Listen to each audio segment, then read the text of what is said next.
मुझे आपसे कुछ कहना है,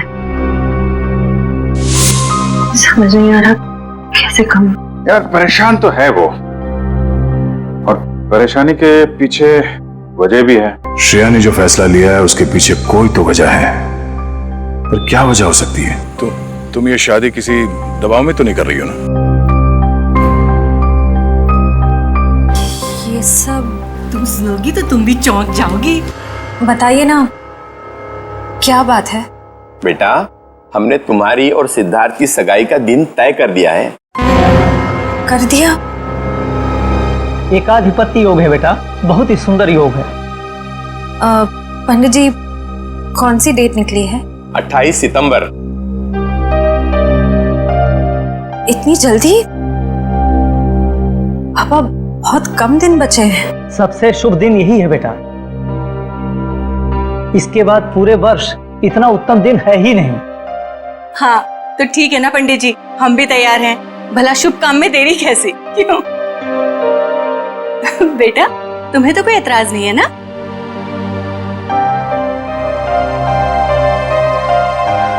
एक्सक्यूज मी। देखा, शर्मा गई। हाँ तो हम तारीख पक्की समझे ना? हाँ हाँ।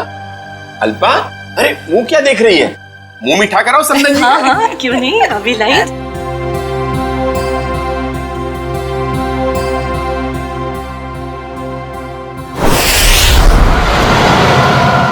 मुझे तो यकीन ही नहीं हो रहा है। अब मेरा मतलब, हम इतने दिनों बाद एक साथ शहर से दूर छुट्टियां मनाने जा रहे हैं। हमारी शादी की सालगिरह के लिए इससे बेहतर गिफ्ट और कोई हो ही नहीं सकता था। तुम्हारे लिए एक सरप्राइज और था। सरप्राइज? क्या सरप्राइज है? बताओ बताओ ना, क्या सरप्राइज है शेखर? अरे आराम से, अरे आराम से, अरे गाड़ी ठुक जाएगी। वाओ, बहुत सुंदर है। एक और वादा करोगे? कैसा वादा? पहले वादा करो फिर बताऊंगी। चलो किया वादा। क्या? कि तुम मुझे अकेला छोड़ के इतने दिनों तक घर से दूर नहीं जाओगे। तुमसे दूर रह के मैंने जितना कुछ पाया उससे कहीं ज्यादा मैंने खोया है।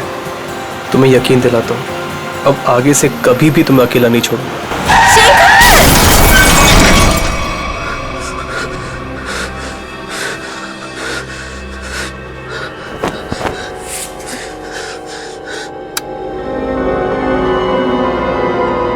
निशा,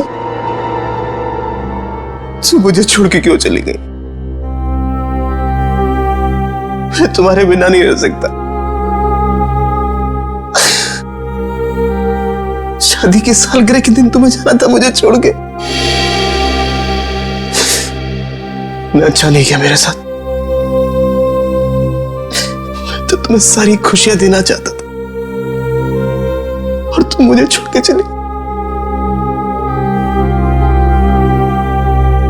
शेखर,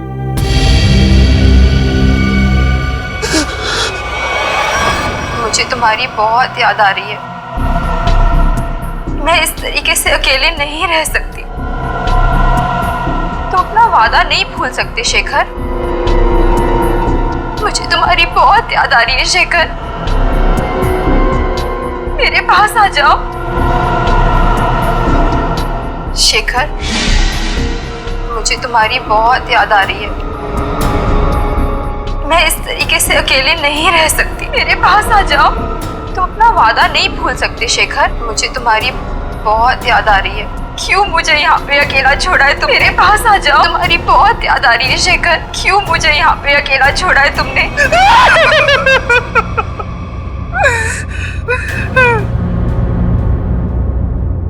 मेरे पास आओ शेखर। मेरे पास आओ शेखर। शेखर, मेरे पास आओ शेखर।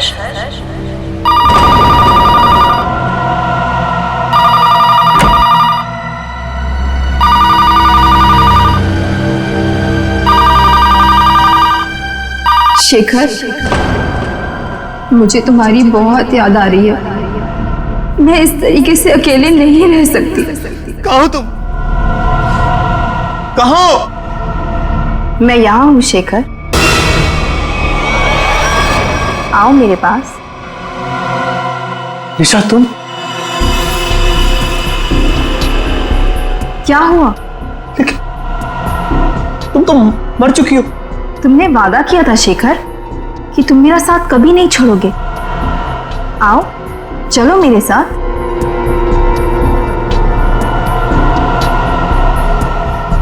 आओ शेखर चलो। रुको निशा, चलो शेखर आओ। रुको निशा, रुको रुको निशा, रुको निशा, निशा।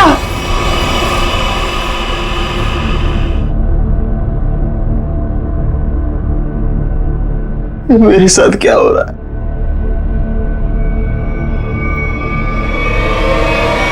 निशा!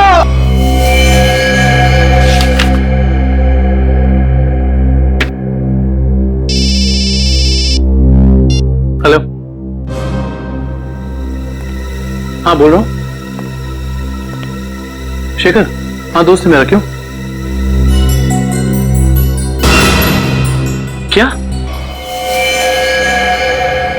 चलिए, यहाँ कोई तमाशा नहीं हो रहा है। चलो चलो चलो जल्दी चलो चलो चलो। ओह माय गॉड, ये तुम्हारा दोस्त शेखर ही है?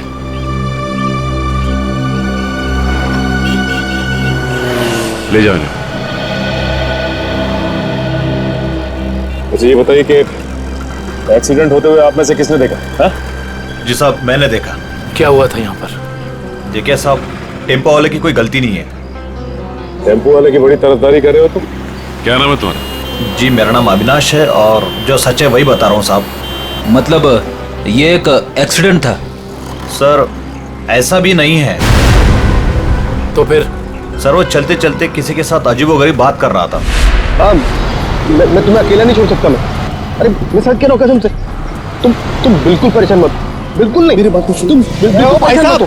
हाँ क्या प्रॉब्लम है? मैं तैयार हूँ। तुम बिल्कुल घबराओ, मैं आ रहा हूँ भाई साहब, मैं आ रहा हूँ। तुम बिल्कुल घबराओ मत भाई साहब। आपकी तबीयत ठीक नहीं है क्या? पहुँचने वाला हूँ। हाँ अगर सुनिए ना, अगर आप चाहे तो मैं आपके घर वालों को बुला सकता हूँ। मैं आ रहा हूँ। तुम भाई साहब सुनिए। तुम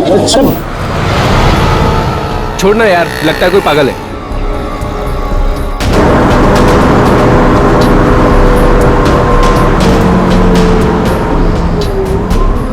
आज हमारा वादा पूरा होगा। अब तुम अकेली नहीं रहोगी। मैं आ रहा हूं तुम्हारे पास।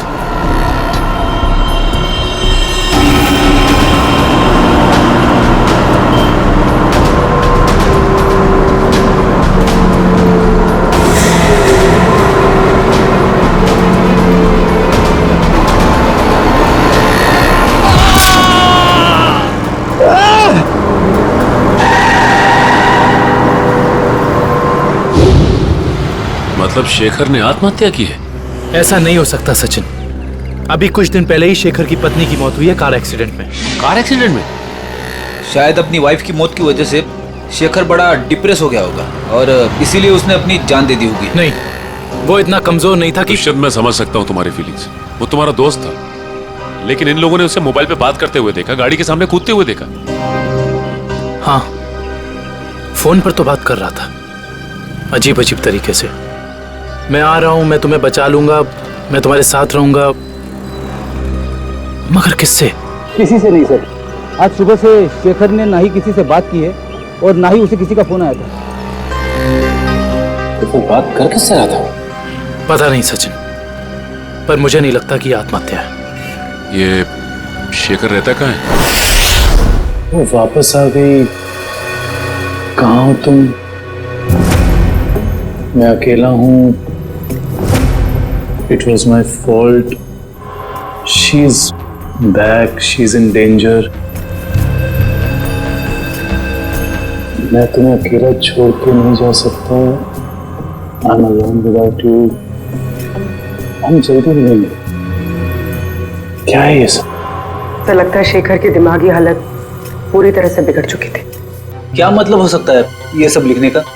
तुम वापस आ गई, मैंने तुम्हें ढूंढ लिया है। He is back. तो जिन लोगों ने शेखर का एक्सीडेंट होते हुए देखा था उनका कहना है कि गाड़ी के आगे कूदने से पहले शेखर फोन पर ऐसी बातें कर रहा था जैसे यहाँ पर लिखा। निशा की मौत के बाद शेखर परेशान तो जरूर था, लेकिन इस तरीके की हरकतें करने लगा था इसका मुझे अंदाजा नहीं था। ये मोहन है शेखर जी के पड़ोसी। तो मोहन, ये बताओ कि क्या तुम्हें कभी महसूस हुआ कि निशा की मौत के बाद शेखर के बर्ताव में कुछ बदलाव आ गया? निशा भाभी के जाने के बाद शेखर भाई साहब बहुत गुमसुम हो गए, यहाँ तक कि उन्होंने घर से बाहर निकलना भी छोड़ दिया था, हमसे बात भी नहीं करते थे। हाँ सर, कभी कभी रात में जोर जोर से निशा निशा कहकर चीखते थे और बहुत तेज आवाज में वीडियो देखते थे। ठीक है, थैंक यू मोहन, आप जा सकते हैं, लेकिन अगर दोबारा जरूरत पड़ेगी तो हम आपको कांटेक्ट करेंगे।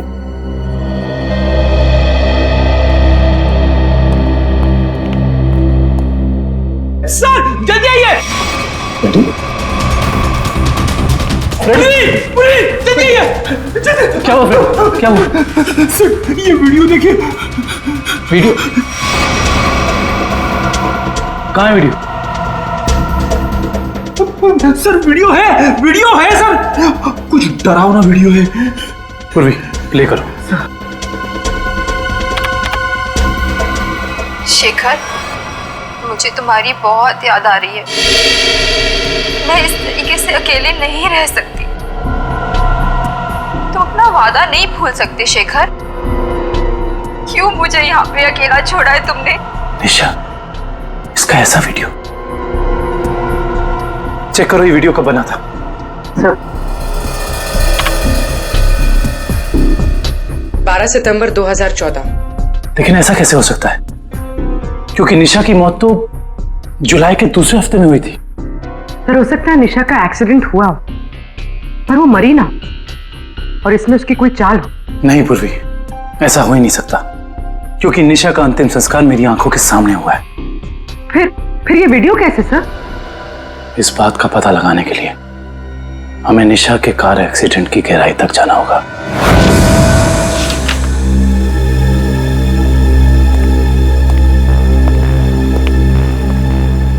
सर ये तो कंफर्म है कि इस वीडियो में ये असली निशा ही है, ना कि उसकी कोई हमशक्ल। मगर ये कैसे हो सकता है? मरने के बाद दोबारा वापस आना ये किस्से कहानियों में होता है, असली जिंदगी में नहीं। मतलब साफ है, ये वीडियो निशा के मरने के पहले का है। लेकिन निशा अपना ऐसा वीडियो क्यों बनाएगी? शायद शेखर को परेशान करने के लिए, लेकिन उसके मरने के बाद किसी ने इस वीडियो का गलत इस्तेमाल किया, शेखर को मानसिक तौर पे कमजोर करने के लिए। लेकिन कौन कर सकता है ऐसा, और कोई ऐसा क्यों करेगा?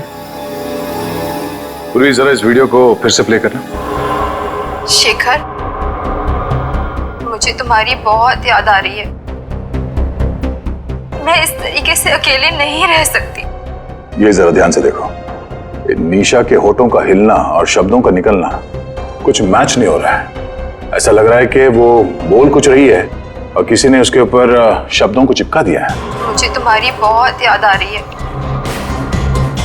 मैं इस तरीके से अकेले नहीं रह सकती। हाँ, लगता है किसी प्रोफेशनल डबिंग आर्टिस्ट ने हूबहू निशा की आवाज निकाली है, जिससे शेखर धोखा खा गया है। जरा एक बार फिर से प्ले करना। मुझे तुम्हारी बहुत याद आ रही है। मैं इस तरीके से अकेले नहीं रह सकती। पॉज। ये देखा? ये तो दीवार है। नहीं, दीवार पे कुछ लिखा है।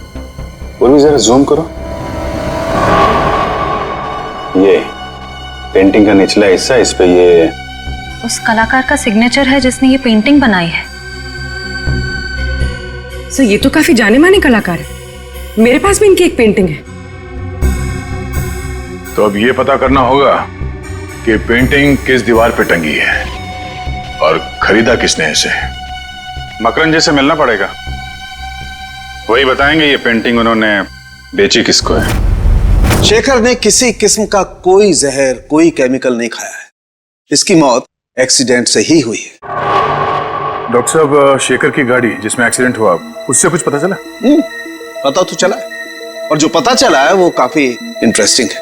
आओ बताता हूं।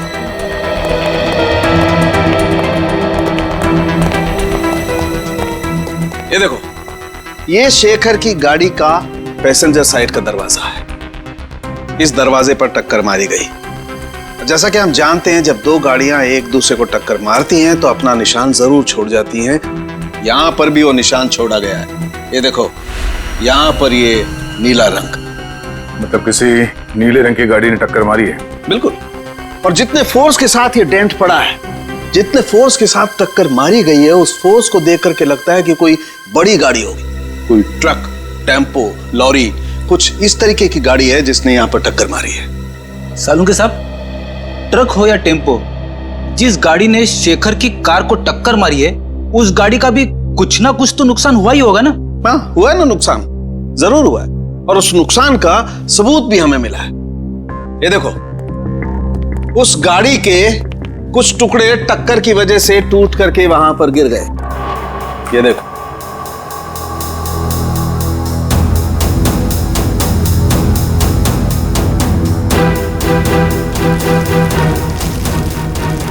ये तो गाड़ी का लोगो लगता है।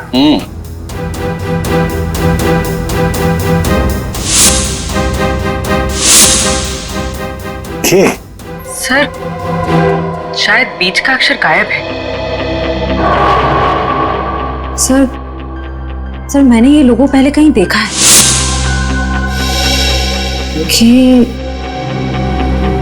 KSS? KSS? वो एनजीओ, कल्याण सेवा सदन। ओह, निशा को मारने के लिए एनजीओ की गाड़ी का इस्तेमाल किया गया है। इस एनजीओ में जाके देखना पड़ेगा।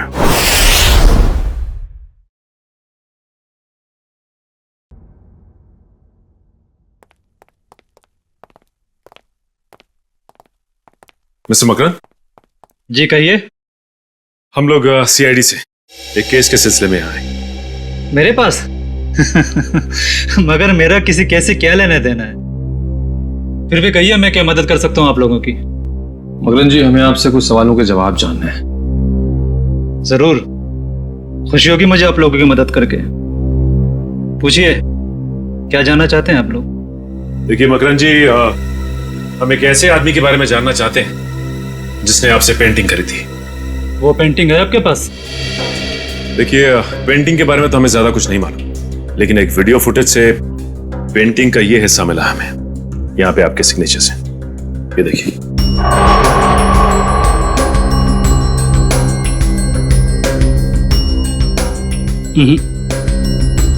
बस इतने से ये बता पाना मुश्किल है कि पेंटिंग कौन सी है।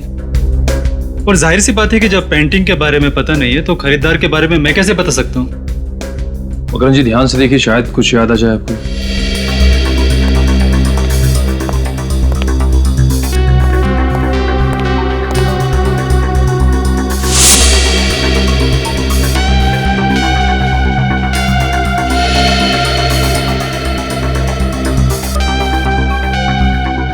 मकरन जी, ये बताइए कि आपने अपनी सभी पेंटिंग्स में पेंटिंग की बाईं तरफ सिग्नेचर किया है, जबकि इस पेंटिंग में आपने यहां दाईं तरफ सिग्नेचर किया है। इसकी कोई खास वजह? वजह है। इससे पहले मैं आप लोगों की तारीफ करना चाहता हूं कि सीआईडी वाले वो देख लेते हैं जो हम सोच नहीं पाते। शुक्रिया। मकरन जी, इसकी वजह क्या हो सकती है? आदतन मैं अपनी पेंटिंग्स के बाईं ओर साइन करता हूं, लेकिन एक दोस्त की याद में कुछ पेंटिंग्स में दाहिनी तरफ साइन किया है। वैसे मकरन जी, इस दोस्त की याद में इस तरह की कितनी पेंटिंग्स बेची आप? आइए,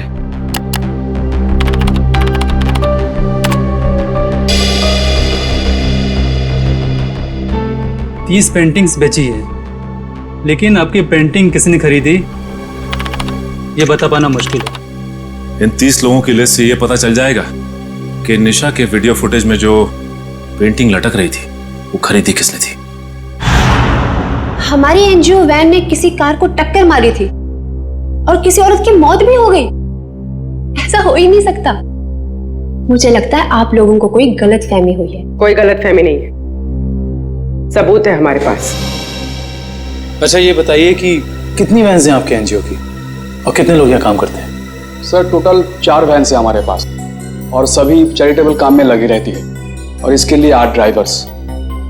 दिन और रात हर वैन्स पे अलग अलग ड्राइवर्स होते हैं और सभी बहुत शरीफ है सर। सच्चाई जल्दी सामने आ जाए।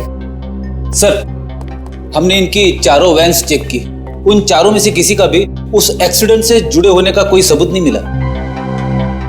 आपके पास सिर्फ 4 ही वैन है या कोई और भी वैन है जो अभी बाहर गई हो किसी काम के लिए? सर आज सभी गाड़ियों की इंश्योरेंस रिन्यू कराने की तारीख है और इसलिए सारे के सारे वैन्स जो हैं बाहर खड़े हैं सर, और कुछ देर में वो इंश्योरेंस वाले आ भी जाएंगे। और कोई वैन जो आपने हाल ही में बेची हो?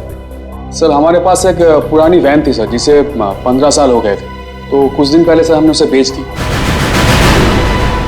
किसको बेची थी? सर हमारे पास एक आदमी आया था। क्या नाम था उसका? सर उसकी सारी डिटेल्स हमारे कंप्यूटर में, आपको दिखाऊं? 1 मिनट। सर मुझे किसी जरूरी काम के लिए जाना है, अशोक आपकी मदद करेगा। Can I? Sure. Thank you.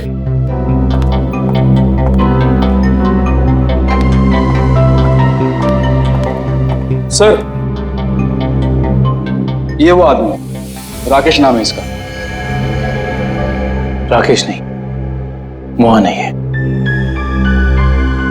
तो ये है वो खूनी जो शराफत की चादर ओढ़कर खून कर रहा है। मकरन ने जो लिस्ट दी थी उसमें से हमने 10 जगह देख लिया। उस वीडियो फुटेज में जो पेंटिंग दिख रही थी उसके बारे में कुछ पता नहीं चला। सब्र करो निखिल, हो सकता है हमें 10-12 जगह और देखना पड़ जाए। वैसे लिस्ट में अगला नाम क्या है? एक फिल्म टीवी प्रोडक्शन हाउस है, original media works, Goregaon east. मुझे लगता है निखिल ये हमारा आखिरी पड़ाव होगा। सर वो कैसे? वो ऐसे कि हमें किसी ऐसी जगह की तलाश है जहाँ पे निशा का वीडियो शूट किया गया और साथ ही साथ वो पेंटिंग। हो सकता है कि निशा को एक्टिंग का शौक हो सकता है ये इस प्रोडक्शन हाउस में गई हो। इस ओरिजिन मीडिया वर्क्स में चल के देखते हैं। राहुल, मैं तुम्हारे बिना नहीं जी सकती राहुल, तुम्हें आना ही होगा। हमने कस्में खाई थी राहुल कि हम साथ जिएंगे और साथ मरेंगे। राहुल। अरे अरे अरे कहाँ चले आ रहे हैं आप लोग? वो ये रही पेंटिंग। कौन है आप लोग? क्या कर रहे हो ये? केतन, क्या हो रहा है ये सब? एक मिनट, हम लोग सीआईडी से और यहाँ जांच के सिलसिले में आए। सीआईडी? क्या बात है सर? इस फोटो को ध्यान से देखिए। क्या ये लड़की आपके यहाँ ऑडिशन के लिए आई थी? हाँ, कुछ हफ्तों पहले ये आई थी और मैंने इसे एक रोल के लिए फाइनल भी किया था, पर फिर इससे कांटेक्ट नहीं हो पाया। अब कांटेक्ट हो भी नहीं पाएगा क्योंकि उसकी मौत हो चुकी है। क्या? जी हाँ, और हमें शक है कि निशा के ऑडिशन के वीडियो टेप का इस्तेमाल उसके पति की आत्महत्या में किया गया है। पर सर हमें इस बारे में कुछ नहीं पता। हम काफी सालों से इस फील्ड में हैं, पर ऐसा तो पहली बार सुन रहे हैं। निशा के ऑडिशन के वीडियो टेप चाहिए हमें। अभी देते हैं सर। केतन,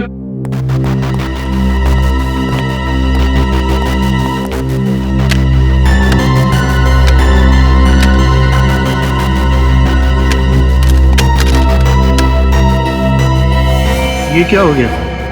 निशा की सीडी गायब है। गायब? सुनील की भी सीडी गायब है। ऐसा कैसे हो सकता है? इसका मतलब आप दोनों मिले हुए हैं इस गुनाह में। अरे नहीं सर, ऐसा मत कहिए। हम तो कला के पुजारी है, एक्टिंग के लिए भटकते हुए लोगों को काम देकर उनका मनोबल बढ़ाते हैं। हम ऐसा नहीं कर सकते। ये जरूर किसी ने दोनों सीडी यहाँ से चुरा ली है। आप हमें सोनल का एड्रेस दीजिए, हम खुद पता कर लेंगे कि सोनल ने क्या रोल निभाया इस गुनाह में।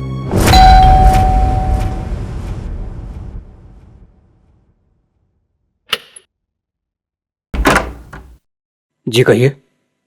जी हम लोग सीआईडी से सोनल से मिलना चाहते हैं। आइए।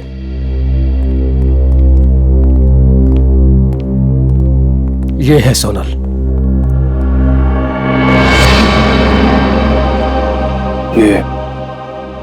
ये कैसे हो गया? क्या बताऊं सर, उसकी कार का एक्सीडेंट हो गया था कुछ हफ्ते पहले। और ये सोनल के पति हैं क्या? जी हाँ, विनय। सोनल की मौत के बाद उनकी दिमागी हालत ठीक नहीं रही है। और अक्सर फोन करके कहा करता था कि सोनल आ रही है, सोनल बात करना चाहती है, पता नहीं और क्या क्या। और कुछ दिन पहले उसने आत्महत्या कर ली। जी नहीं, उन्होंने आत्महत्या नहीं की, बल्कि उनका खून हुआ है। ये खूनी बहुत ही शातिर है, उसने खून को आत्महत्या बनाने की कोशिश की है। अच्छा ये बताइए कि विनय ने कभी आपसे कहा था कि सोनल उसे टीवी या फिर कंप्यूटर में दिखाई देती? हाँ, उसकी मौत के 2 दिन पहले। और ये विनय काम क्या करते थे? जी वो डॉक्टर थे। डॉक्टर? विनय एक डॉक्टर था और ये शेखर एक रिसर्च केमिस्ट? सर दोनों के दोनों मेडिकल फील्ड में थे। वैसे आप कौन? मैं सोनल का चाचा। क्या आप बता सकते हैं कि विनय किसी शेखर नाम के आदमी को जानते थे क्या? पता नहीं सर, वैसे भी विनय अपनी निजी जिंदगी के बारे में कम ही बात करता था। दोनों एक दूसरे को तो जरूर जानते होंगे, वरना दोनों की मौत बिल्कुल एक ही जैसे कैसे हो सकती है? एक काम करते हैं, घर की तलाशी अच्छी तरह से लेते हैं, देखते क्या मिलता है।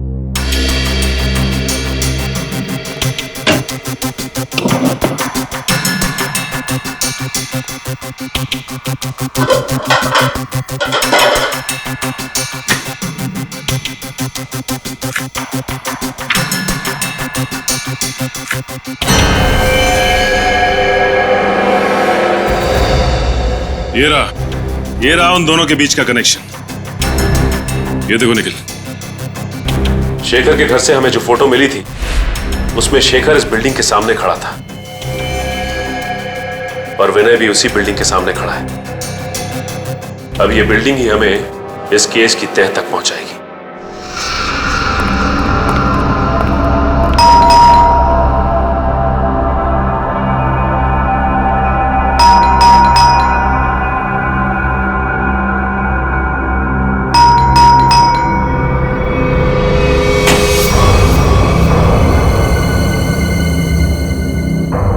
मोहन, मोहन, मोहन, मोहन। ऐसा लगता है घर पे कोई नहीं है। चलो। अंदर कोई है?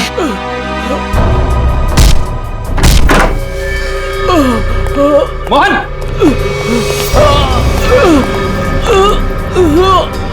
लाइट चेक करो, घर में फर्स्ट एड बॉक्स है। मैं पुलिस को फोन करूं।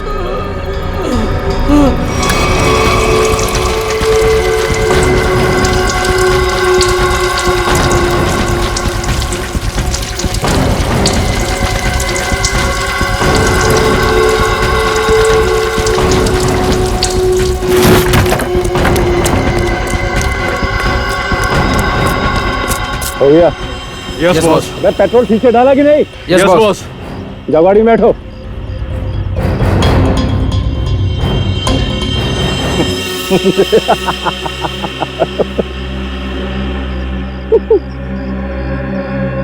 अब इस रिमोट के दबाते ही ये हवेली राख के ढेर में बदल जाएगी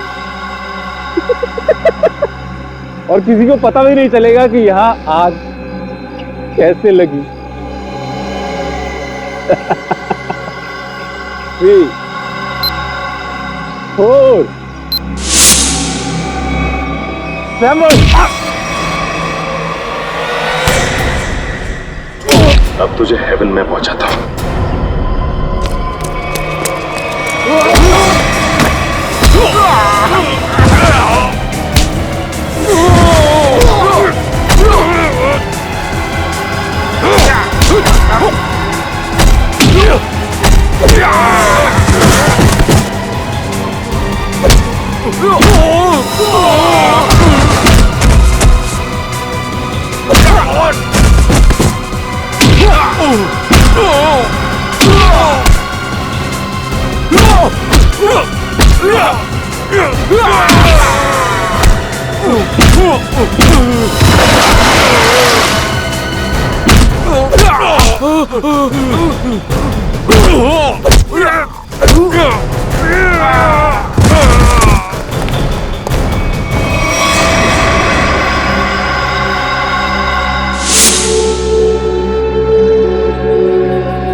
कभी राकेश बनता है तो कभी मोहन। आज बता ही दे कि तेरे घर वालों ने तेरा क्या नाम रखा था। जी राका। बता, विनय और शेखर को क्यों मारा तुमने? पैसे मिले थे मुझे। पैसे के लिए खून करता है? किसने दिए थे पैसे? मैं नहीं जानता उसे, वो मुझे एक बार मिला था लेकिन उसने अपना मुंह ढक के रखा हुआ था। देख, तो अब किसी काम का नहीं रहा, और अगर अपनी जबान नहीं खोलेगा तो हमें भी तेरी कोई जरूरत नहीं है। मैं सच कह रहा हूँ, मैं सच कह रहा हूँ। सुनिए, मैं एक लिस्ट है मेरे पास।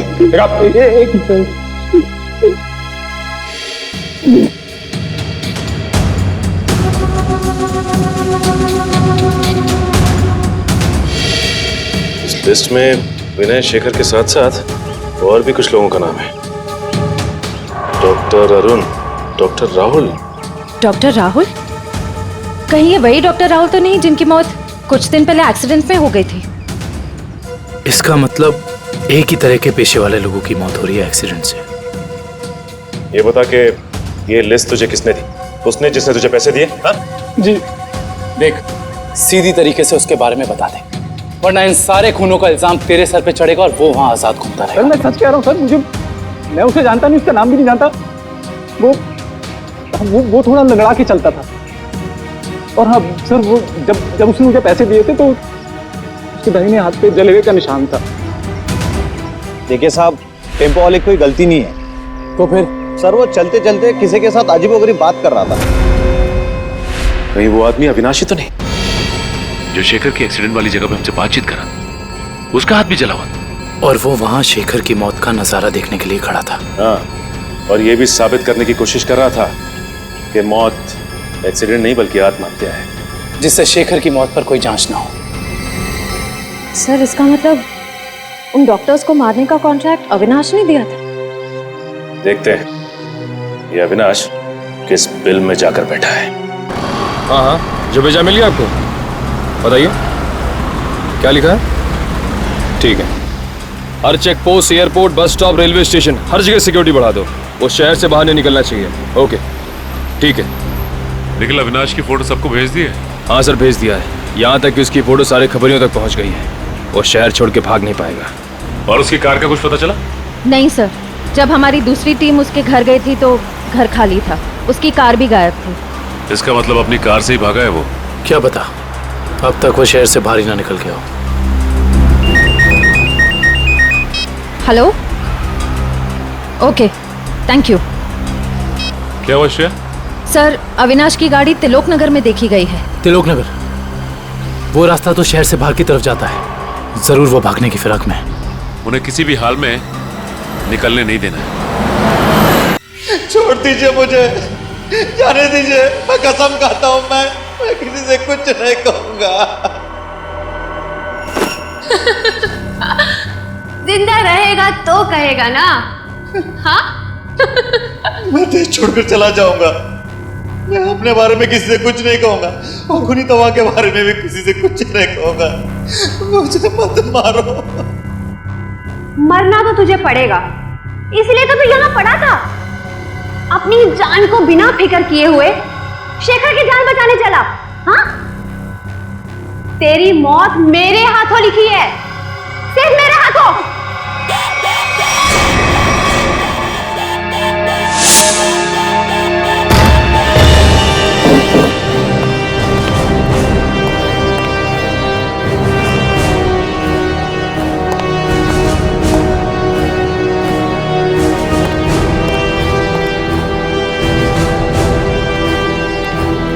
यहाँ तो कोई भी नहीं है।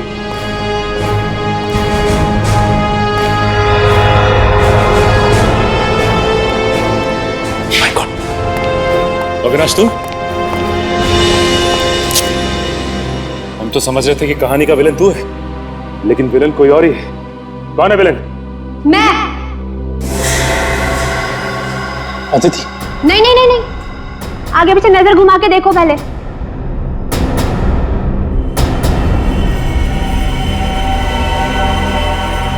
पकड़ो इन लोगों को।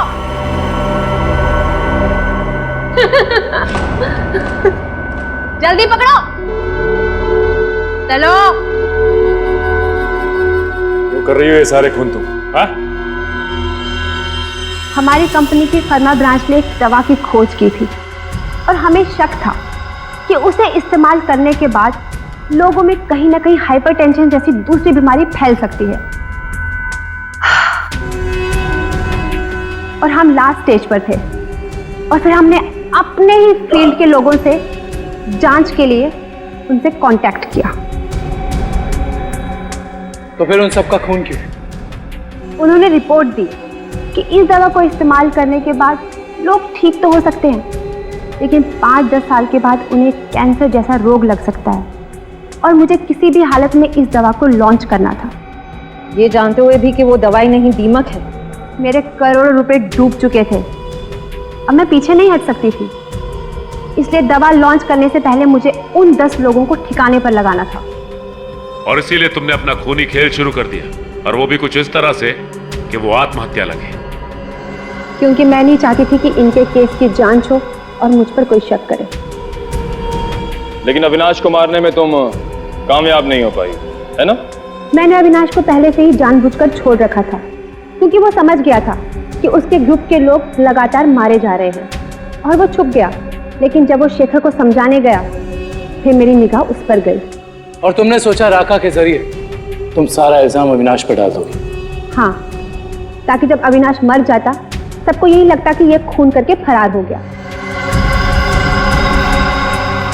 और शेखर के घर में निशा की आत्मा का खेल क्या था? होलोग्राम, और कुछ भी नहीं, लाइट से बनी 3D आकृति। शेखर इसलिए धोखा खा गया क्योंकि हमने उसके दिमाग में भर दिया था कि निशा वापस आ गई है। अपनी जानकारी का जितना गलत इस्तेमाल करना था तुम कर चुकी।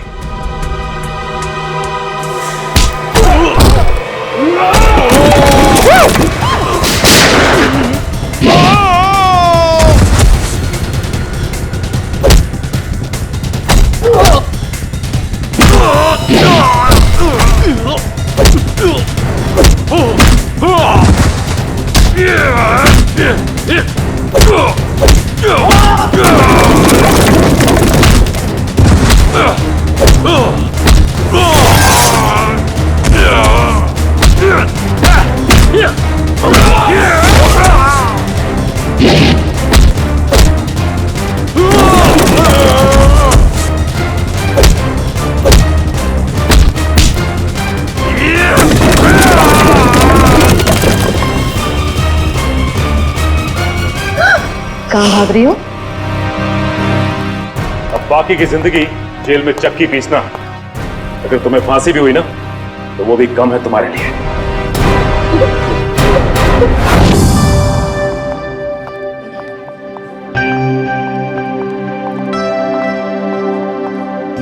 श्रेया, आ गए तुम दोनों? हाय। तुम बुलाओ और हम ना आए, ऐसा कभी हो सकता है? थैंक्स। अच्छा बताओ, हमें क्यों बुलाया है? एक्चुअली मुझे तुम दोनों की हेल्प चाहिए। क्या हेल्प? दया से बात करनी है? तारिका प्लीज, मैं बीती बातें भूल चुकी हूँ। अब मुझे सिर्फ अपनी आने वाली जिंदगी पर कंसंट्रेट करना है। दया सर के बारे में बात नहीं करते हैं। ओके। श्रेया, जब तुम बीती बातें भूल चुकी हो तो दया सर के बारे में बात करने से तुम्हें इतनी तकलीफ क्यों हो रही है?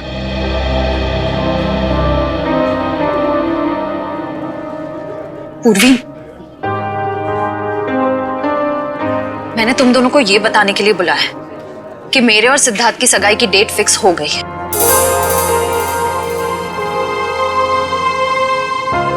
सॉरी श्रेया, अगर तुम्हें मेरी बात बुरी लगी हो तो।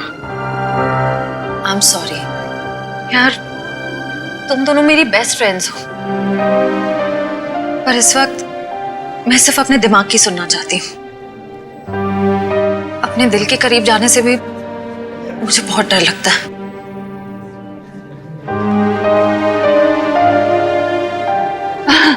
अच्छा, क्या डेट फिक्स हुई है एंगेजमेंट की? 28 सितंबर। 28 सितंबर? इतनी जल्दी? आई नो, टाइम बहुत कम है और बहुत सारी तैयारियां करनी है। मैं निकलती हूँ गाइस। डोंट वरी श्रेया, सब ठीक हो जाएगा। थैंक यू, बाद में बात करते हैं। Thanks for coming. बाय।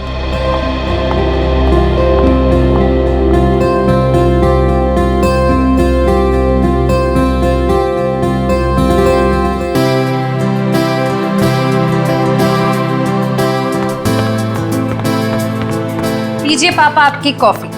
लाओ लाओ लाओ। बिल्कुल वैसी जैसे आपको पसंद है। गरम है आराम से।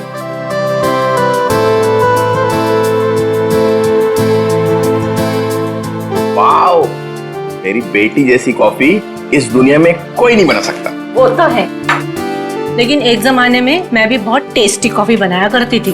तुम हो ही इतनी टेस्टी। मेरा मतलब है तुम आज भी उतनी टेस्टी कॉफी बनाती हो। आप भी ना बेटी के सामने कुछ भी बोल रहे हो। क्यों, क्या हुआ? श्रेया बेटा, तुम्हें कोई प्रॉब्लम है? नहीं पापा, मुझे कोई प्रॉब्लम नहीं है। ये देखो। ना, आप खाइए, मैं देखती हूँ।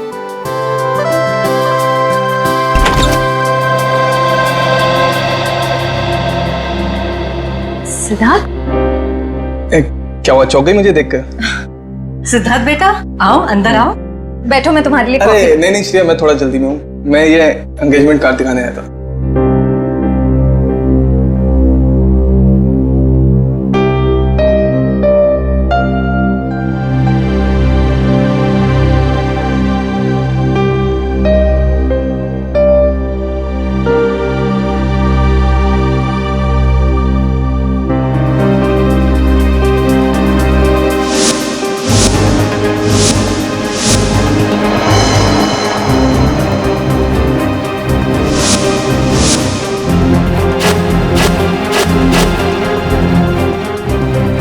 कैसा लगा डिजाइन? कार्ड पसंद नहीं आया? कोई बात नहीं, दूसरा बनवा लेंगे। नहीं, कार्ड अच्छा है।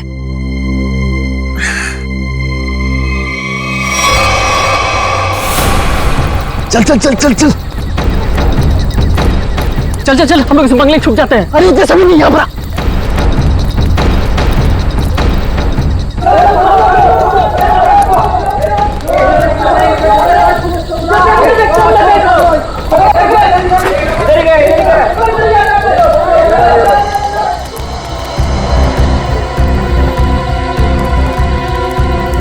चल चल निकलते हैं यहाँ से। अरे रुक रुक रुक, हम लोग सारा सोना यहीं पे गाड़ देते हैं जमीन में। अबे तेरा दिमाग खराब हो गया है? मोहल्ले के लोगों ने हमारा चेहरा देख लिया है और अगर कल हम यहाँ दोबारा आए तो यहाँ पकड़े जाएंगे, खतरे में पड़ जाएंगे। हम लोग सोना लेकर बाहर नहीं जा सकते हैं, सारे लोग घूम रहे हैं। और तू खतरों से कब से डरने लगा? अरे खतरों से नहीं, तेरी बेवकूफियों से डर रहा हूँ। देखना एक दिन तेरी सारी बेवकूफियां हमें ले डूबेंगी, समझा? तू बेवकूफ किसे बोला? हाँ, सारा प्लान मैंने बनाया है। सारा प्लान तूने बनाया, इसका मतलब ये नहीं कि जेल भेजने का प्लान भी तू बनाएगा, समझो? जरूरी नहीं है मैं तेरा सारा बात मानूं, समझा? सोना यहीं गाड़ेंगे, यहीं। अच्छा, गाड़ के दिखा। अच्छा,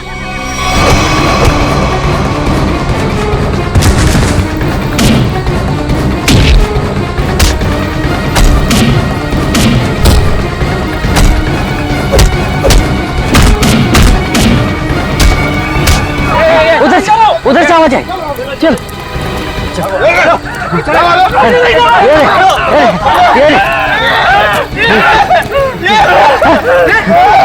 अरे ये तो कंकाल है।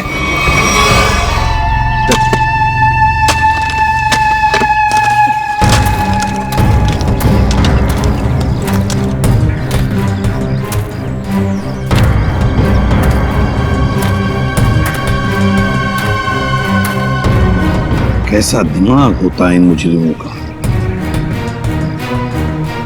खून करके मन नहीं भरा तो डिजाइन बना दी हड्डियों की। सचिन, तुम दोनों एक काम करो, घर के अंदर से अच्छी तरह से तलाशी ले लो, देखो कुछ ना कुछ मिलता है क्या। टांगों की हड्डियां अलग अलग लोगों की है? हाँ तारिका, अलग अलग इंसानों की है। बस मुझे लगता है कम से कम 2 लोगों का तो खून हुआ है यहाँ पर। हाँ विक्रम, सर ये बाकी की हड्डियां मिल गई है, इन्हें यहाँ पे दफना के रखा गया था। एक एक हड्डी संभाल के उठाओ, हैं? एक एक हड्डी। तुम्हें जरा देखो, घर के अंदर कहीं खून के निशान मिलते हैं क्या?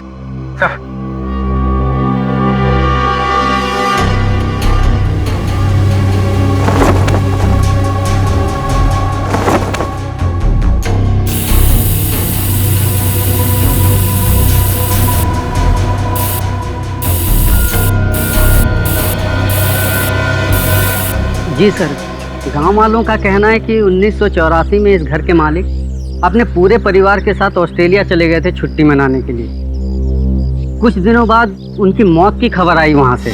पूरी फैमिली समुंदर में डूब गई।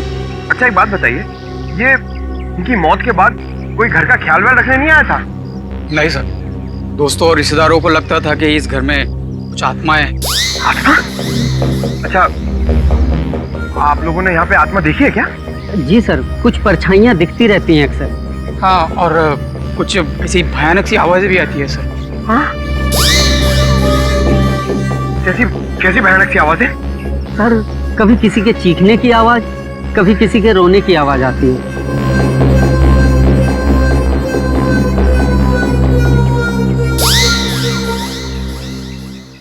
सड़के, इन सारी हड्डियों को देखकर लगता है कि खून एक आदमी का हुआ है और एक औरत का भी। ये देखना, पेल्विक गर्ड, एक पेल्विक गर्डल किसी औरत की है। हाँ बस, लेकिन एक कमाल की बात है, क्या?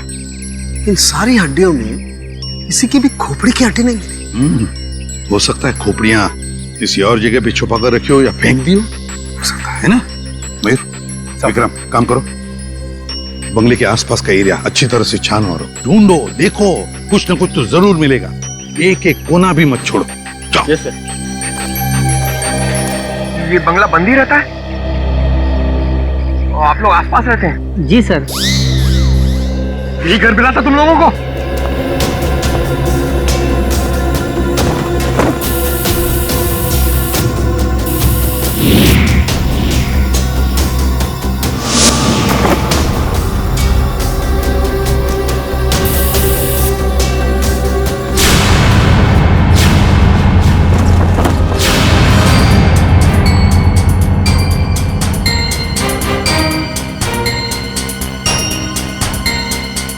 सूखा हुआ खून। सर, ये टेप रिकॉर्डर और ये प्रोजेक्टर मिला है। टेप रिकॉर्डर और प्रोजेक्टर और ये सूखा हुआ खून, इसका मतलब कोई ना कोई बहुत गहरा राज छिपा है इस बंगले के अंदर। सर, हाँ सर, खोपड़ी तो कोई नहीं मिली, मगर ये कार की चाबी मिली। कार की चाबी है ना? बड़ी अजीब बात, कार की चाबी है पर यहाँ पर कोई गाड़ी नहीं। एक आदमी एक औरत की हड्डियां हैं पर उनकी खोपड़ियां नहीं। फिर है क्या ये सारा चक्कर?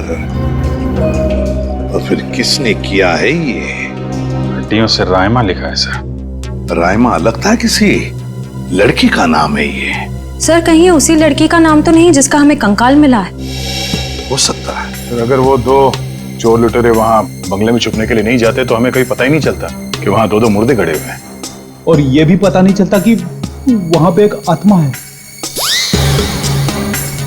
न जाने कितने साल पहले ये जुर्म हुआ है। और ताज्जुब की बात यह है सर कि खूनी ने लाशों को गाड़ा नहीं, ये नाम लिखा रायमा। यहाँ पर से हमें कुछ चीजें भी मिली है ना, वो टेप रिकॉर्डर, प्रोजेक्टर और कपड़े। इन तीनों चीजों से हमें खूनी के बारे में बहुत कुछ पता चल सकता है। ज्यादा देर खुला नहीं घूमेगा ये खूनी। सर, हमने उन सब चीजों को रिपेयर के लिए भेज दिया है। बहुत जल्द पता चल जाएगा कि हमारा शक सही था या गलत। और वो गाड़ी की चाबी जो हमें मिली थी, कीजो कार की चाबी। कीजो, अच्छा, तो फिर कीजो कार कंपनी से हमें पता चल सकता है। क्या आप हमें बता सकते हैं ये चाबी किस गाड़ी की है और ये गाड़ी आपसे खरीदी किसने? बिल्कुल बता सकते हैं। सबके इनिशियल पॉइंट में डालकर देखेंगे, फौरन पता चल जाएगा। आइए सर। एक मिनट, उससे पहले आप ग्लव्स पहन लीजिए।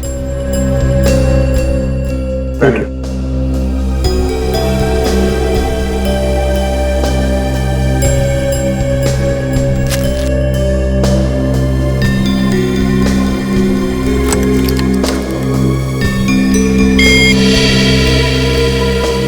नहीं सर।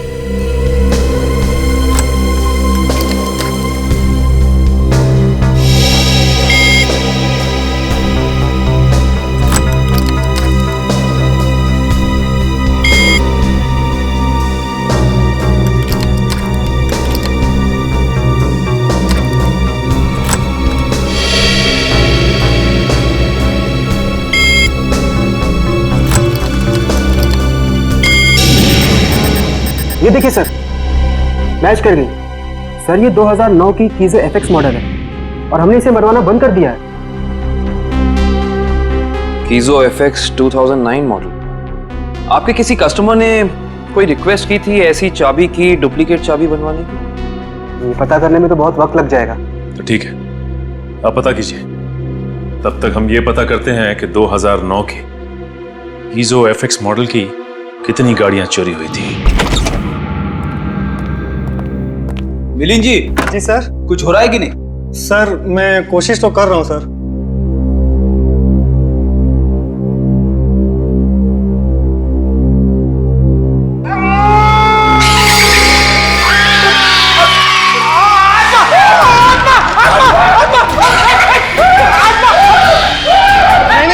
नहीं सर, आत्मा नहीं है, ये तो गलती से फेडर खुल गया था। हाँ, ये वही रिकॉर्डर है जो आप लोग लेके आए थे, उसी में से आवाज आ रही थी। सर, ये आत्माओं ने शॉर्टकट मारना शुरू कर दिया है। ये अपनी आवाज यूज नहीं करती हैं, इस टेप रिकॉर्डर में आवाज डाल के यूज करती हैं। पंकज, ऐसा भी हो सकता है कि वहां पे कोई आत्मा हो ही ना, कोई इंसान ही ये सब खेल खेल रहा हो। मिलिंद जी। जी सर। आपको इस प्रोजेक्टर से क्या फुटेज मिला? हाँ सर, एक मिनट। हेलो रचना, तुम नीचे खड़ी हो? ओके, तुम वहीं रुको, मैं आता हूं। सर सॉरी सर, मुझे किसी काम की वजह से नीचे जाना पड़ रहा है। आप लोग ये रिमोट लीजिए ना, आप लोग फुटेज देखिए। पर सर जरा ध्यान से। ध्यान से क्यों? क्योंकि सर ये फुटेज कमजोर दिल वालों के लिए नहीं है।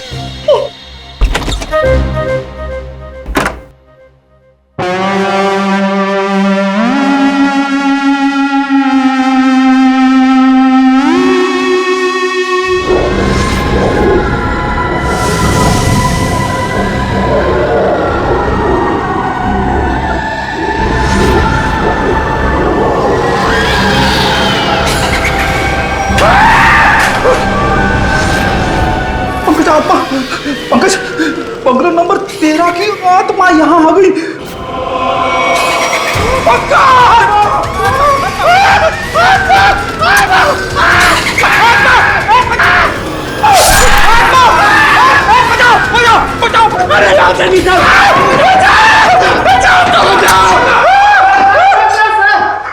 मैंने तो पहले कहा था सर, ये फुटेज कमजोर दिल वालों के लिए नहीं है। नहीं है। अरे आपको क्या इतनी सी फुटेज मिली थी? हाँ सर, अभी तो यही फुटेज मिली है। अरे ये क्या कम है, पता नहीं एसीपी साहब क्या कहेंगे ये फुटेज देखकर। आप उनसे ये मत कहना कि हम दोनों डर गए थे। सर मैंने तो उनको फोन करके सब कुछ बता दिया। हमारा अंदाजा सही निकला। ये खूनी इस प्रोजेक्टर के जरिए किसी को डरा रहा था, आत्मा बनकर। सर हो सकता है कि इस फुटेज का उन मुर्दों के साथ कोई लेना देना ही ना हो। I mean, लोगों में ये अफवाह फैली है कि इस बंगले में आत्मा है, तो हो सकता है कि ये पूरी फुटेज किसी ने किसी के साथ मजाक करने के लिए बनाई हो। नहीं श्रेया, नहीं, इन दोनों चीजों का जरूर एक दूसरे से कोई ना कोई संबंध है। ये डरावनी फुटेज उस खूनी के विकृत दिमाग में से ही निकली है। हाँ सर, किसी को डराने या मजाक करने के लिए कोई इतनी मेहनत नहीं करेगा। फुटेज में ये जो आत्मा है, इसे प्रोफेशनल तरीके से फिल्माया गया है, स्पेशल इफेक्ट्स के साथ, जैसे फिल्मों वगैरह में होता है। और इस फुटेज को देख के लगता है सर कि खूनी को स्पेशल इफेक्ट्स का काफी ज्ञान है, या फिर हो सकता है उसने ये फुटेज किसी स्पेशल इफेक्ट स्टूडियो में बनवाई है। हाँ बिल्कुल सही, ऐसा ही हो सकता है। तो शहर में जितने भी स्पेशल इफेक्ट्स के स्टूडियोज हैं, सब में जाकर के पता लगाना पड़ेगा। आइए। सर, ये बलविंदर है, वो गाड़ी की चाबी इन्हीं की थी। क्या बात है सर, मुझे यहाँ क्यों बुलाया गया है? हमें आपकी गाड़ी की चाबी मिली है। कहाँ से सर? उन्नति नगर, बंगला नंबर 13। ये एड्रेस कुछ जाना पहचाना लग रहा है? नहीं सर। नहीं? रायमा नाम सुना है पहले कभी? बिल्कुल नहीं सर। मगर सर, इसका मेरी गाड़ी से क्या लेना देना है? आपकी गाड़ी है कहाँ? सर, वो तो कई सालों से गायब ही है। कब से? 5 जुलाई 2011। दरअसल मेरा टैक्सी का बिजनेस है। मेरी कंपनी का नाम है बलविंदर एंड कंपनी। मेरा ड्राइवर प्रीत उस दिन गाड़ी लेकर न जाने कहाँ गायब हो गया। तब से लेकर आज तक मेरी गाड़ी का कोई अता पता ही नहीं है सर। और उस ड्राइवर का? अस्पताल से फोन आया था कि उसे वहां भर्ती किया गया है। मैं उसे वहां देखने गया था। उसकी हालत बहुत खराब थी सर। आग लगने की वजह से उसका थोड़ा शरीर जल गया था। रहता कहाँ ये तुम्हारा ड्राइवर? सर, आजकल वो मानसिक चिकित्सालय में है। सर, वो बहुत गहरे सदमे में है। मानसिक चिकित्सालय? कौन से हॉस्पिटल में है वो? सर, पूना से 50 किलोमीटर आगे एक स्टेट मेडिकल सेंटर है, वहीं पर है वो। State medical centre? हाँ तारिका जी, कुछ बात बनी? सर चेक कर रहे हैं ना, कुछ ना कुछ तो पता चल ही जाएगा। भाई साहब, मैं दिखाई नहीं दिया आपको? दिखाई? अरे सर, आप तो सपने में भी दिखाई देते हैं। हाँ सर, आज सुबह ही सपना देख रहा था। जैसे ही मैं फॉरेंसिक लैब में आता हूँ, आप इस केस के बारे में कुछ ऐसी बातें बताते हैं कि शाम तक खून ही पकड़ा गया। विजीत, तुमने सपना देखा? जी सर। और सपने में मुझे देखा? जी सर। तुमने सपने में तारिका जी को देखा होगा? जी सर। नहीं सॉरी सर, क्या क्या कह रहे हैं सर आप भी? तो बताइए डॉक्टर साहब, इन कंकालों ने अपनी आप बीती बताई? हाँ, थोड़ी बहुत बातें पता चली है भैया। सबसे खास बात ये है कि ये कंकाल मतलब खूनी ने इनकी खाल को एसिड से जला दिया है। माय गॉड, इतनी बेरहमी से मौत हुई है इनकी। टेस्ट करने से पता चला कि ये खून नहीं है, लमाइन रेड नाम का केमिकल है ये, जिसका इस्तेमाल ज्यादातर फिल्म्स, टीवी सीरियल्स और नाटकों में किया जाता है नकली खून दिखाने के लिए। तो इसका मतलब किसी ने पूरी तैयारी कर रखी थी ये बंगला नंबर 13 में किसी को डराने की। पकड़ा जाएगा, वो खूनी भी है और वो डराने वाला भी, अगर दोनों अलग अलग है तो। डॉक्टर साहब, कितना टाइम लगेगा ये पता करने के लिए कि कंकाल कितना पुराना है? थोड़ा वक्त लगेगा दया, तुम तो जानते हो कार्बन डेटिंग में थोड़ा वक्त लगता है। गुड, अब गणित शुरू हो गई है। अब पता लग जाएगा दरअसल इन लोगों की मौत कब हुई थी। सर, मुझे लगता है इन दोनों को एक साथ ही मारा होगा।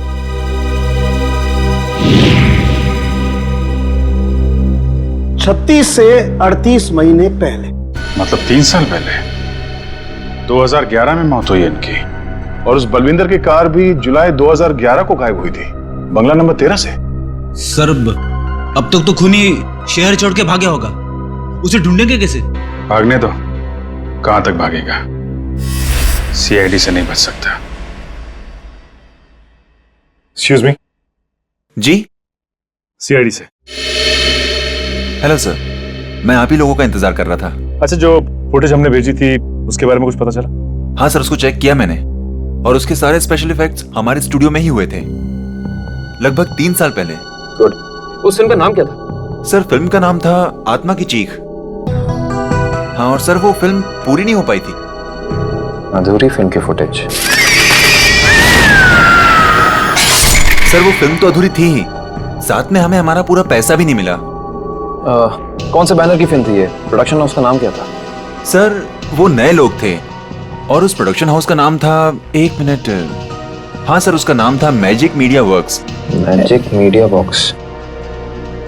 अब तो यही लोग बताएंगे कि इस आत्मा की चीख को लोग सुन के नहीं पाए। ब्रीत की हालत भी पिछले 3 सालों में बिल्कुल सुधार नहीं हुआ। उस वक्त भी किसी लड़की की आत्मा के बारे में बात करता था और आज भी करता है। सर, लड़की की आत्मा?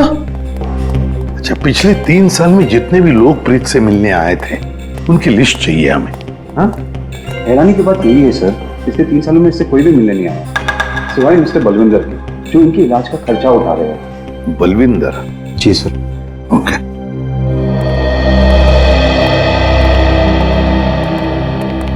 प्रीत, ये सीआईडी ऑफिसर्स है, ये तुमसे कुछ बात करना चाहते हैं।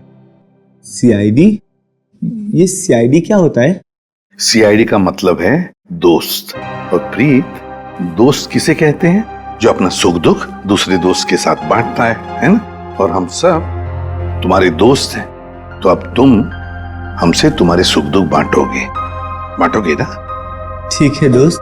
देखो प्रीत, अब मैं तुमसे कुछ कहूंगा, कुछ पूछूंगा, इन सब चीजों का बड़े शांत दिमाग से मुझे जवाब देना। याद करो, जुलाई महीना 2011, तुम उस रात बंगला नंबर 13 में गए थे 2 लोगों को लेकर। हाँ, 2011 बंगला नंबर 13। बंगला नंबर 13, क्या हुआ था वहां पर? तुम लोग मेरे दोस्त नहीं हो, तुम लोग मेरे दोस्त नहीं हो। राइमा ने भेजा है ना तुम लोग को मुझे मारने के लिए? राइमा ने भेजा है ना? नहीं, राइमा ने नहीं भेजा है। हम लोग दोस्त हैं तुम्हारे। हाँ, पक्का? बिल्कुल पक्का, राइमा ने नहीं भेजा है हमें। अब बताओ क्या हुआ था उस रात उस बंगले में, है? बंगला नंबर 13। एक आदमी और औरत ने पैसे दिए थे मुझे उन्हें वहां ले जाने के लिए। ये क्या? राइमा चीख रही है, राइमा चीख रही है, मुझे मार देगी, मुझसे बदला लेना चाहती है। राइमा तुम्हारे पीछे है। ये बात करने की स्थिति में नहीं है अभी। आई एम सॉरी डॉक्टर साहब, 2 मिनट और। सॉरी, मैं आपके केस के लिए मैं अपने पेशेंट की जान खतरे में नहीं डाल सकता। Please cooperate. ठीक है।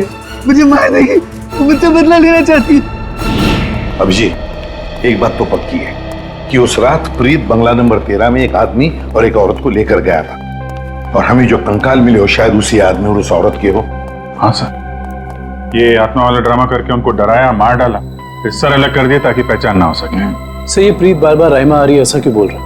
कहीं राइमा जिंदा तो नहीं? इस बात का तो पता लगाना ही पड़ेगा कि प्रीत की बातों में कितनी सच्चाई है और कितना भ्रम।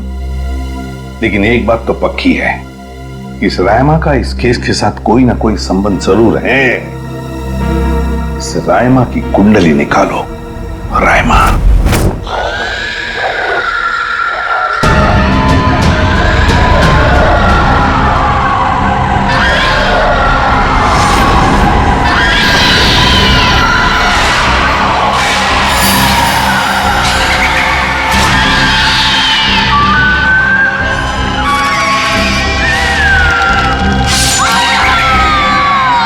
ये फुटेज आपको जिस बंगले से मिली वहां खून हुआ है? जी हाँ, 2 खून। वैसे ये फिल्म की फुटेज आपकी है ना?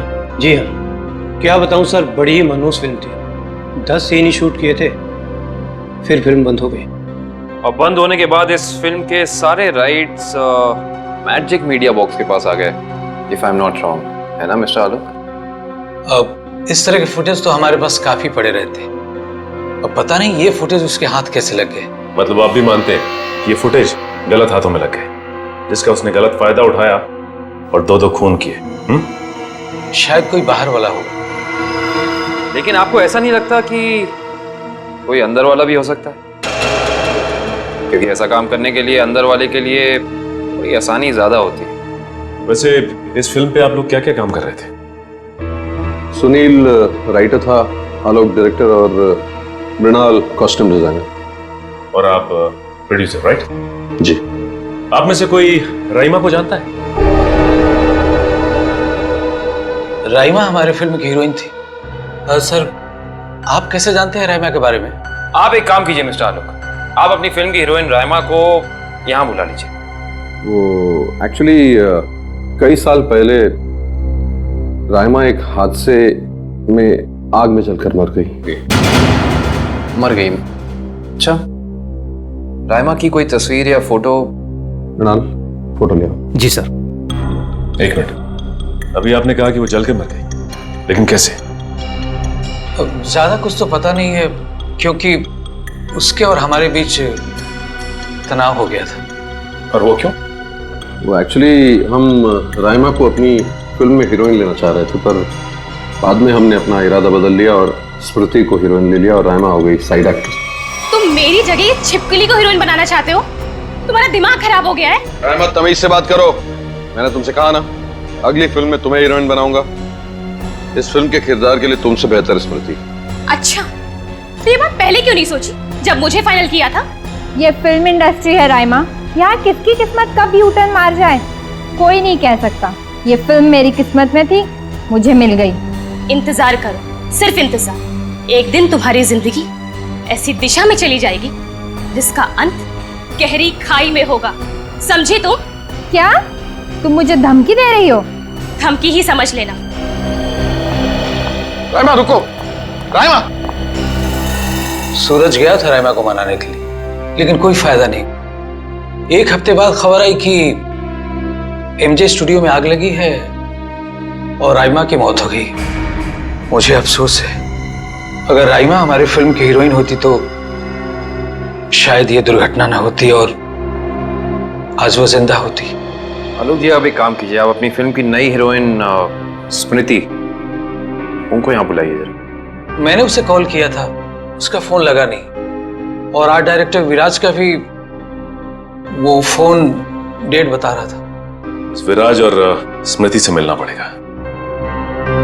सर, ये रहे फोटो। ये है राइमा। राइमा ने स्मृति को धमकी दी, उसके बाद राइमा खुद मारी गई। तो फिर ये खून कर कौन रहा है? इसका जवाब तो अब विराज और स्मृति से मिलकर ही पता चलेगा। मैंने पता किया, ये विराज और स्मृति इस ब्लू रोज प्रोडक्शन हाउस में काम कर चुके हैं। गुड निखिल, इससे पूछते हैं। अरे सुनिए भाई साहब जी, ये विराज शंकर है, आर्ट डायरेक्टर है, काफी टीवी में और फिल्मों में सेट लगाए हैं इन्होंने। इन्हें पहचानते हैं आप? नहीं सर, मुझे नहीं मालूम। जी, आगे पूछते हैं। एक्सक्यूज मी, हम लोग सीआईडी से। जी, आप विराज शंकर को जानते हैं? विराज शंकर? हाँ सर, मैं जानता हूँ। वो बेचारे बहुत कर्जे में थे, पर फिर पता नहीं क्या हुआ उनका। उनका कोई एड्रेस, कोई पता? सर, इस बारे में कुछ ज्यादा तो पता नहीं है, लेकिन उनको ऑफिस कहीं अंधेरी में है। अच्छा, ये फोटो को ध्यान से देखिए। स्मृति ये फिल्मों में काम करती है, पहचानते हैं आप इन्हें? जी हाँ, इनकी बंद फिल्म के बाद इनको कोई प्रोड्यूसर फिर से रिलॉन्च करना चाहते थे, लेकिन सर ये पता नहीं क्यों बदकिस्मती से ये 2011 में अमेरिका चली गई और उसके बाद फिर लौट के आए हैं। ये स्मृति का कोई अता पता जहाँ हम उनसे मिल सकते हैं? हमें तो नहीं पता, पर उस एजेंसी पर उसका पुराना एड्रेस होगा जहाँ पर उन्होंने चमकार वॉशिंग पाउडर का विज्ञापन किया था। ठीक, थैंक यू। ज्यादा एजेंसी से स्मृति के घर का पता निकलवाते हैं।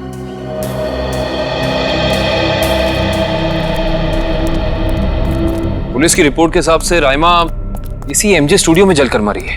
पता नहीं काबिल, लेकिन ये बात इतनी सीधी है नहीं जितनी की लग रही है। जैसा कि फाइल में लिखा हुआ है कि स्टूडियो में आग लगी रात के 2 बजे। ये राइमा स्टूडियो में 2 बजे करने क्या आई होगी, जबकि यहाँ शूटिंग भी नहीं चल रही थी। सही कह रहे हो सच, लेकिन एक बात है जो मेरे दिमाग से निकल नहीं रही है, वो ये कि यहाँ रात 2 बजे आग लगी तो सुबह 5 बजे तक किसी को पता क्यों नहीं चला? और रिपोर्ट के हिसाब से यहाँ आग 5 बजे लगी। जिन पुलिस वालों ने इस केस की तहकीकात की थी उन्होंने जरूर कुछ गड़बड़ की है, तभी तो केस के 2 महीने के बाद उनका ट्रांसफर यानी कि तबादला हो गया था।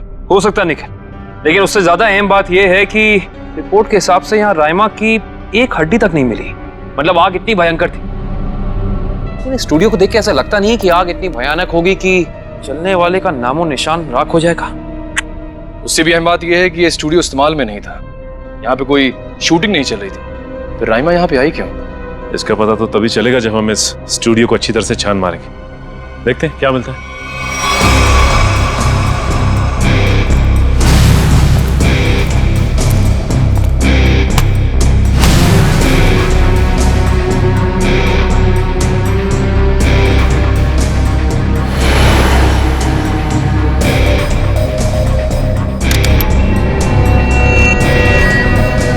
ये देखो, जली हुई गन।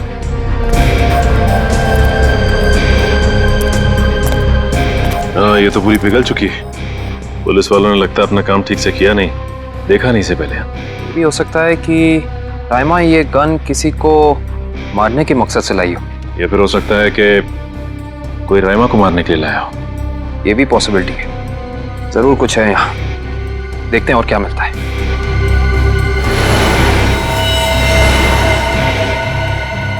सर, कंकाल। एक मिनट, निखिल जरा संभाल संभाल।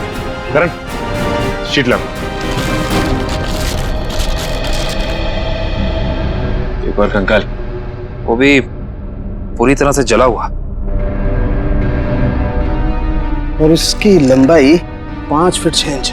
और रईमा की लंबाई 5 फुट 3 इंच। इससे साफ पता चलता है कि ये कंकाल राइमा का नहीं बल्कि किसी और का है। केस सुलझने की बजाय और उलझता चला जा रहा है। एक बात और, हम लोगों को यहाँ जली हुई गन जरूर मिली है, लेकिन इस लड़की की मौत गोली लगने की वजह से नहीं, इस लड़की की मौत जलने की वजह से ही हुई है। देखो, ढूंढो और कुछ मिलता है क्या।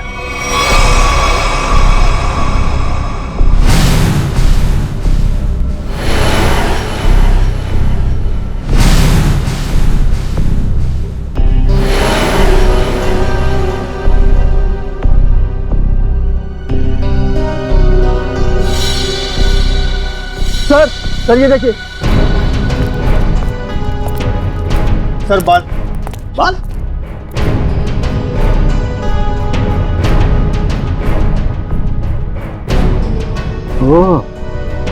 सर ये तो किसी लड़की का बाल लगता है, या तो मरने वाली का या फिर राइमा का। ये किसका बाल है ये तो डीएनए के बाद ही पता चलेगा। सर ये अरुण है, विराज जी के वर्कशॉप के इंचार्ज। जी, आपको कुछ बनवाना था? जी हाँ, हथकड़ी बनवानी है। हथकड़ी? मैं कुछ समझा नहीं। हाँ, अपनी बनाई हुई हथकड़ी खुद अपने हाथों में पहनेंगे तो थोड़ा दुख कम होगा। अब समझ में आया, इतने सालों के बाद ख्याल आया आपको कर्ज के रूप में होगा। कर्ज के रूप में? हाँ, इसीलिए तो आप उन्हें ढूंढ रहे हैं, क्योंकि वो लोगों से लिया हुआ कर्ज वापस नहीं कर पाए। नहीं मैडम, हमारा यहाँ आने का मकसद कुछ और है। विराज को बुलाई, कहाँ है वो? ये तो कोई भी नहीं जानता। कर्जदारों से परेशान होकर आज से 3 साल पहले जुलाई 2011 में न जाने कहाँ गायब हो गए। जुलाई 2011? सर 5 जुलाई 2011। सर मुझे लगता है कि इस विराज के भागने की वजह कर्जा नहीं कुछ और है, जिसका कुछ ना कुछ संबंध उन कंकालों के साथ जरूर है। मुझे तो लगता है उनमें से एक कंकाल विराज का है। याद है सारुण के साहब ने कहा था, आदमी वाला कंकाल किसी मजदूर या आर्टिस्ट का है जिसने जिंदगी भर अपने हाथों से बहुत काम लिया है। और हो सकता है सर शायद वो दूसरा कंकाल स्मृति का हो। ये विराज के परिवार वाले कहाँ रहते हैं? सर जहाँ तक मुझे पता है उनके परिवार में कोई और है ही नहीं। विराज अकेले ही थे? जी सर। चीज मिल जाती डीएनए सैंपल के लिए तो कंकाल वाला राज खुल जाता। ये सारी पेंटिंग उन्हीं की है ना? जी सर। देखो जरा।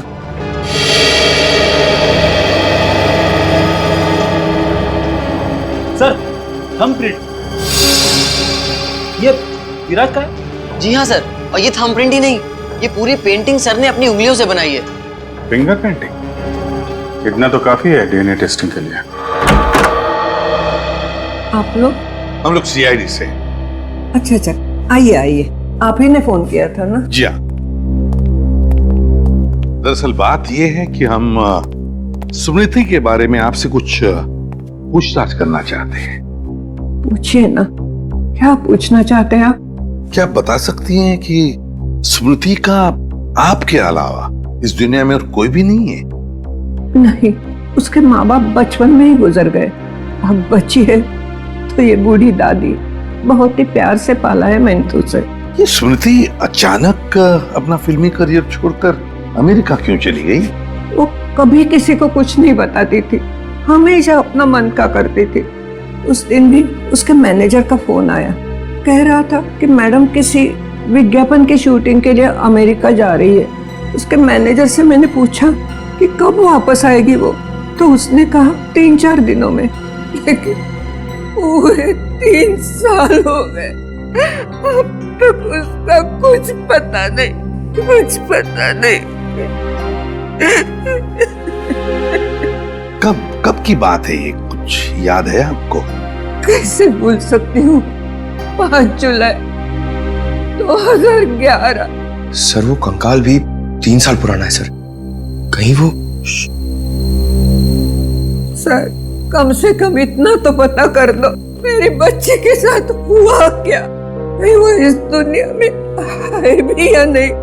जब तक इस राज का बोझ मेरे दिल पर रहेगा, मैं इतना चैन से जी पाऊंगी, न मर पाऊंगी।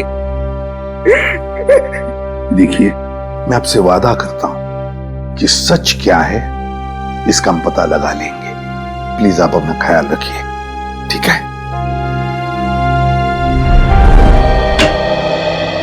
हाँ डॉक्टर साहब, डीएनए की रिपोर्ट आ गई क्या? हाँ, पेंटिंग पर जो सूखा हुआ सलाइवा मिला था, वो सलाइवा ये बताता है कि वो आदमी वाला कंकाल विराज का ही है। और हमने स्मृति की दादी का भी डीएनए टेस्ट करवाया, जिससे पक्का हो गया कि बंगलो नंबर 13 में जो कंकाल मिला था वो स्मृति का है। और वो बाल इसी जली हुई लड़की के हैं? नहीं, वो बाल ना तो इस जली हुई लड़की का है, ना ही स्मृति का है। सर, कहीं ये बाल रायमा का तो नहीं है? सर, इस केस की सुई घूम फिर के रायमा पर आकर अटक गई। पता लगाना पड़ेगा रायमा के साथ आखिर हुआ क्या था। जैसा कि आप देख रहे हैं, सीआईडी ने एक और खूनी को पकड़कर एक बार फिर साबित कर दिया है कि उनके नाक के नीचे से कोई भी मुजरिम बच के निकल नहीं सकता। इस बार पकड़ी गई है बंगलो नंबर 13 में हुए खून की हत्यारी रायमा। एक मिनट प्लीज। सर, क्या ये बात सच है कि आप एक बाल के जरिए रायमा तक पहुंच गए? देखिए, इस वक्त हम आपके सवालों का जवाब नहीं दे सकते। जल्दी जब हम प्रेस कॉन्फ्रेंस लेंगे तब आपको सब बता देंगे। ओके, ठीक है? चलिए हटिए, अब जाने दीजिए। चलो हटिए। रायमा जी, आपने उन मासूम लोगों को क्यों मारा? क्या वजह थी इसके पीछे? रायमा जी, प्लीज पीछे हटिए, प्लीज। रायमा जी,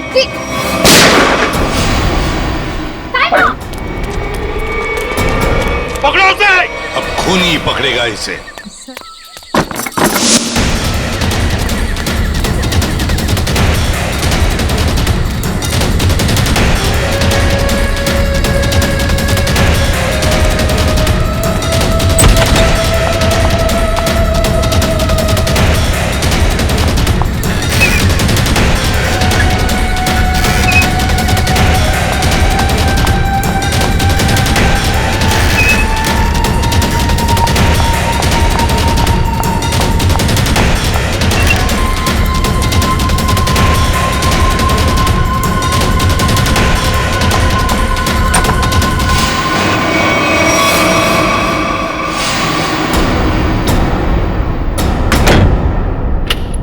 बस,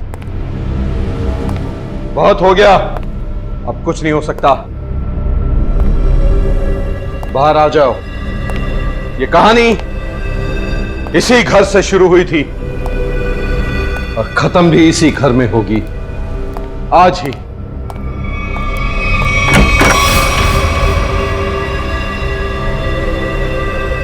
छुपने का कोई फायदा नहीं, बाहर आ जाओ।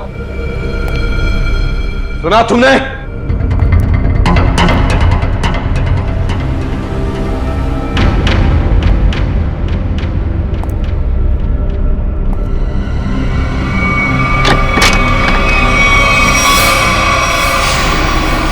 बहुत हो गया नकली रायमा बनने का नाटक। Come on, move.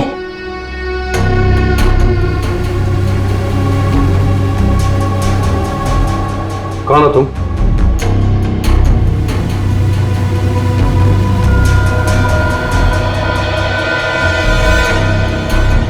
CID officer पूर्वी। सीआईडी?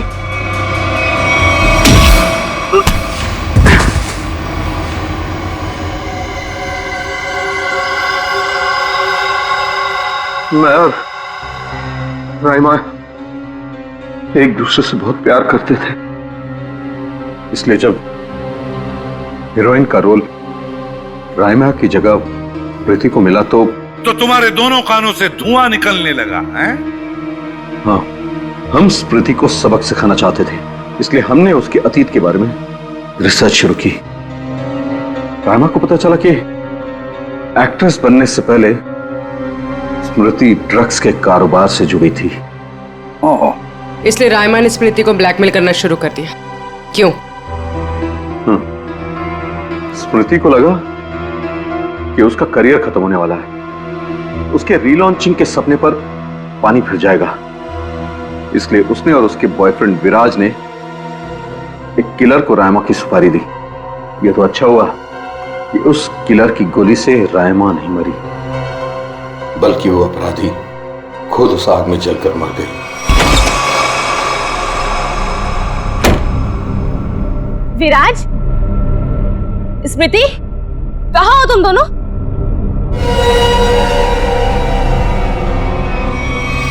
कौन हो तुम? जिया। जिया? कौन जिया? और ये दरवाजा क्यों बंद कर दिया? ताकि तुम्हें अकेले में तोहफा दे सकूं। हाँ? स्मृति और विराज को ब्लैकमेल करने का तोहफा। हाँ? और क्या कर रही हो तुम? सुना है आग से जलकर मरने में बहुत दर्द होता है। आग? छोड़ दो मुझे, प्लीज, गोली मत चलाना। मौत से बचकर कहाँ भाग रही हो? मौत से तो आज तक कोई नहीं बच पाया। छोड़ दो मुझे, प्लीज छोड़ दो मुझे, गोली मत चलाना, प्लीज छोड़ दो मुझे, छोड़ दो मुझे। कोई आखिरी ख्वाहिश? और रहीमा, उसका क्या हुआ? जिंदा लाश बन गई वो। तब मैंने ठान लिया, अब मेरी जिंदगी का सिर्फ एक ही मकसद होगा, स्मृति और विराज की बर्बादी। मैंने उन्हें यकीन दिला दिया कि रायमा जिंदा है, इसलिए वो लोग यहां आए, उस ड्राइवर को लेके जिसने एमजे स्टूडियो में आग लगाई थी। और फिर तुमने उन्हें डराना शुरू कर दिया, उनके दिमाग में यह भ्रम पैदा कर दिया कि यहां पर रायमा की आत्मा अभी भी है जो उनसे बदला लेना चाहती है। हाँ, और फिर उन्हें मार डाला और उनका सिर काट के अपने साथ ले गए, ताकि अगर कभी उनकी लाश मिलती भी है तो उन्हें कोई पहचान ना सके। बेवकूफ हो तुम, बेवकूफ। अगर कानून की मदद लेते तो उन दोनों को वैसे ही सजा होती, मगर नहीं, तुमने कानून को अपने हाथों में लिया, उन दोनों को बेरहमी से मार डाला। और रायमा, उसका क्या? कभी सोचा तुमने? बेचारी की जिंदगी का फैसला तो अब कानून करेगा, लेकिन तुम्हारा फैसला तो हो ही गया, समझ लो। तुम्हें तो फांसी होगी, फांसी। Good morning. Hi. Good morning. अरे ये क्या लेके आई हो? सर, ये आप सबके लिए मिठाई है और मेरी एंगेजमेंट के इनविटेशन कार्ड्स हैं।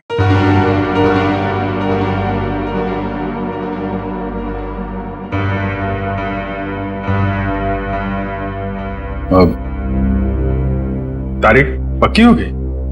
जी सर, 28 सितंबर। अच्छा। दो हफ्ते बाद ही है। काफी तैयारी करनी होगी आपको तो।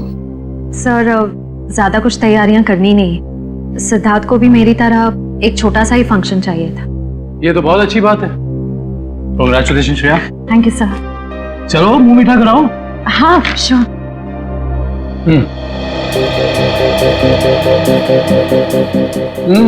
ये लड्डू तो बहुत अच्छे हैं। सर, आप लोग भी लीजिए ना। हाँ हाँ, थैंक यू सर। लो फ्रेडी, मुंह मीठा करो। रहने तो मीठा खाने का मन नहीं है मेरा। अरे फ्रेडी, एक लड्डू से कुछ नहीं होगा, लो ना। Sir please.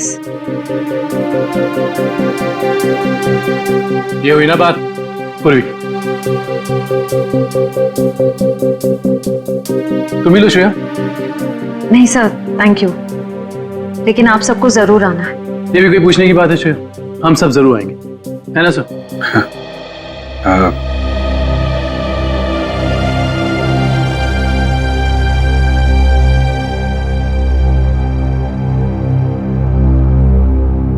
सर, आप आएंगे ना?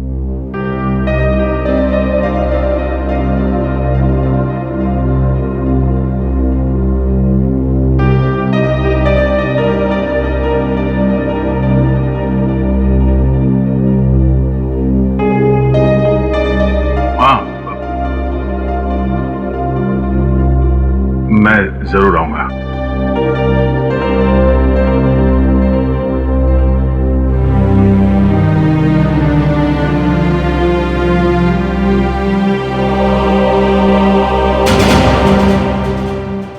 इस तरह के और भी एपिसोड देखने के लिए हमारे चैनल को सब्सक्राइब करें और बेल आइकन दबाना ना भूलें।